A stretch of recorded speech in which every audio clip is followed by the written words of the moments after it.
and welcome back everybody. Abby here. I'm very excited to bring you through this week's Thought of the Week. We're going to be talking about one of my favorite things, your hips.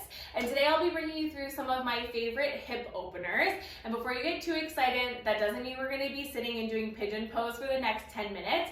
Instead, I'm going to be taking you through a couple of my favorite, more active hip mobility exercises that are both going to stretch and strengthen your hips so that after class and after this little thought today, you're going to leave here with a little more space and a little bit more mobility that will stick with you after just this session. All right, so let's get started in a child's pose position.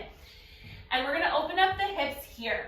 So knees wide, feet together, and then sit those hips back towards the heels with the arms stretched out in front of you. I want you to feel the hips opening as you take a nice big inhale breath. And then with your exhale, let the pelvis just rest a little bit heavier, closer to those heels, and allow those hip flexors to soften. Take 2 more breaths just like that. These positions and poses are so nice to counteract some of the work that the hips have to do to hold us upright when we're sitting most of the day. And so sometimes it can be just as hard to let them soften and relax. And now I want you to bring a little bit of low abdominal work and pelvic floor tone to this breath. So exhale, lift the low belly away from the thighs. Keeping that lift, we're going to start to shift the hips forward off the heels and then set those hips right back and down. Okay, so we're going to take that shift again, coordinating this with your breath, coordinating this with that lift of the pelvic floor up and in. And let's take that 2 more times. See if you can still find some softening through the front of the hips and some widening through the back of those legs. All right, and then go ahead and meet me back to hands and knees on your next one, and we're just gonna re-parallel those knees, moving through some cat-cows with a similar focus. So when you round your back, try to get a little bit more space into that lower back. As you arch, keep a little bit of softness through the front of the hip and continue with that mobilization. You can even take this a little bit forward and backwards to help you get a little bit more movement through the parts of your pelvis that feel a little bit stickier or a little bit harder to feel. And then we've got our last one. And then you're going to meet me in your neutral spine, which is which is right in between that cat and cow. We're going to work to keep the pelvis and the spine more stable now as you bring your right leg up towards the ceiling behind you and then back down to the floor. So the weight's in the left knee and the 2 hands, and we're moving that thigh bone, right thigh bone, as much as it can move in the hip socket, working on finding more mobility in that thigh without taking the pelvis with you. So that's a big theme for Pilates. And the reason being here is if I move that pelvis, well then I stopped sort of finding more in range of motion where I'm looking for it, which right now is in the back of my leg, those hip extensors. And instead, I'm just taking the work into the parts of my spine and my hips that are already more mobile. So we're really going to work to keep that lower back steady here. And then same thing as you start to draw circles with that right leg. So the sort of game for yourself is how much can I move that right thigh without taking my pelvis with me. Let's go the other way. And I'll tell you, it's that upper right corner, like right here, that we're trying to make less like a corner and a little more smooth. And that's the exciting place to explore. All right, you should be feeling that spice in your right side butt and left side butt. Let's go one more time. All right, good. And then from there, you're just gonna step that right foot outside your right hand. You can scooch that right knee back a little bit so that you can let the hips start to sink forward and then sink back. So keep this really small. And I want you to rethink about that low ab activation through this movement. So feeling that nice gentle stretch through the front of your left hip, nice gentle stretch through the right sort of hamstring. And if you want to draw little circles with that pelvis, this will be a nice little addition. And then you can go the other way. But again, try to keep some activation here so that we're safely stretching and increasing this range of motion. All right, last little treat, you're gonna hold forward. And then bonus, we'll just get some upper back mobility taking that right arm up and down a couple of times so we integrate the lower with the upper. All right, good, and then we're gonna take that to the other side. So hands to the floor, sweep the right leg back. Feeling again that nice long diagonal, that long line with the spine as you start to hinge that left leg up and down. We notice and clock the difference between the two sides. This one's much harder for me.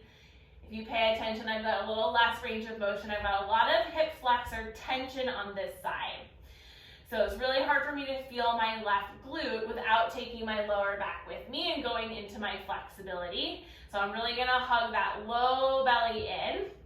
And actually what I just did can be a fun little test. Like if your right hand can stay kind of light on the floor, that's gonna make sure that you're not kind of overdoing that sway. It'll help the abs stay engaged. Okay, so you can play with that as we take little circles here with the left leg.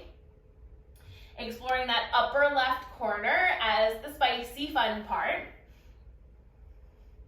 And then going the other direction, we try to go left hip down while left knee moves to the side.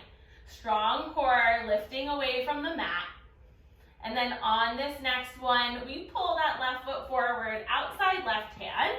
Shift the hips forward, my left leg slightly turned out so I can start to take that small shift forwards and backwards. Hugging low belly in the whole time. And especially as I shift my hips back and maybe turning this into some little circles. All right, reversing the direction. And then hold it in the center. We get that bonus upper back twist. And to the floor. And we'll do that 2 more times. All right, good. And last one. And then from here, sweep that leg back. I want you to bring those legs back behind you. So you're gonna meet me in a full plank. And then from here, we're gonna put some things together to bring this into a little more full body hip opening. So let's step that right foot outside right hand, left foot now outside left hand. See if you can drop a little bit into a squat. Then you're gonna lift the hips up and we're gonna go back to that plank. Left foot, right foot, and we'll start the other side. Left foot forward, right foot forward. Take a moment to see if you can drop those hips a little lower. Notice that I'm not letting my knees buckle forward, but I'm keeping those knees pressing back, stepping back, left foot, right foot. We're gonna take that 2 more times, 2 more rounds, and this drop is where the good stuff happens. Core nice and strong to help us through that movement. All right, whew. And then from here, we've got our last one, and we're gonna start to turn this now into a drop squat to stand. So pelvis lowers. Can you take those hands to your chest, push into the heels, stand all the way up. Roll yourself down. We're gonna go right back into that drop. Knees pressed back towards pinkies, hands to chest. You're like a rocket coming all the way up. Now, if what I just demonstrated for you gets a little bit too intense on knees, ankles, or hips, you might just come down here, place hands to thighs, but this push down into the heels and the zippering of the low abs up and in is where that good benefit for your hips is coming from. Do you feel how much that booty and inner thighs also are working? And a little bit that lift of the pelvic floor to help you out. All right, let's go one more time. Drop down. You're gonna come up. Let's maybe go halfway to 3/4 of the way up and little pulses here while we work this position. Knees back, hips slightly tucked under, just enough so you can feel that low belly activation, tailbone dropping down, side butt, inner thighs is all working, baby. You stay here for 4, 3, 2, and like a rocket again, stand all the way up. Shake out those legs. So they sort of feel like they're just like dangling off of your pelvis. That's nice. Again, I'm Abby. Thank you for joining me here for this thought of the week, and I can't wait to see you back here for the next one.